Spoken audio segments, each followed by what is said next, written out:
Hello hi friends, ఎట్లున్నారు? బాగున్నారా? నేనైతే చాలా హ్యాపీగా ఉన్నాను. కాకపోతే బ్రిద్రకి ఫీవర్ ఉందన్నమాట. ఒక 4-5 డేస్ అవుతుంది ఫీవర్ కంటిన్యూగా అట్లనే ఉంది. ఇంకా కోర్స్ అయితే యూజ్ చేస్తున్నాము, కాకపోతే ఏం తినట్లేదన్నమాట. అందుకని ఇంకా తనకి ఇష్టమైనవన్నీ ట్రై చేస్తున్నాను. ఎంత ఇష్టంగా తినే ఫుడ్ అయినా సరే ఈ ఫీవర్లో అయితే ఏం తినలేకపోతుంది. అందుకే ఈరోజు అయితే నూడిల్స్ ప్రిపేర్ చేద్దాం అనుకున్నాను. నూడిల్స్ అంటే కొంచెం తింటే ఇష్టము, ఏ పిల్లలకైనా ఇష్టమే. కాకపోతే నేనైతే రెగ్యులర్గా బయట నుంచి తెస్తాం కదా, ఆ నూడిల్స్ అయితే ప్రిపేర్ చేయను.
చూడు, ఏమైనా ఉంటే తీసుకురాపో ఫ్రిడ్జ్లో పైన.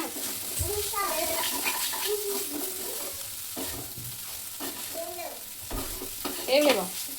ఎక్కడ పోయినా? ఎక్కడ పోయినాయి?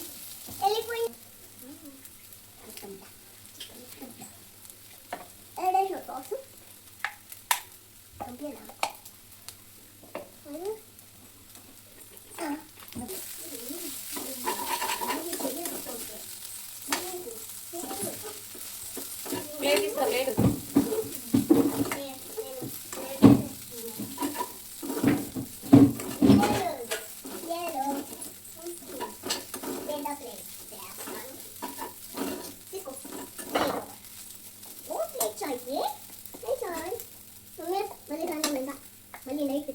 ఇప్పుడు వద్దా? అండ్ ఈ నూడిల్స్ ఎలా అనిపించిందో కామెంట్ చేసేయండి. నేనైతే సింపుల్గా ఈజీగా చేసేసాను. మా బ్రిద్ర ఇష్టంగా తింటుంది అనేసి, తింటుందో లేదో అనేది ఇంకా చూడాలి. మీకైతే వీడియో నచ్చితే ప్లీజ్ లైక్ చేసి, షేర్ చేసి, సబ్స్క్రైబ్ చేసుకోండి. బాయ్.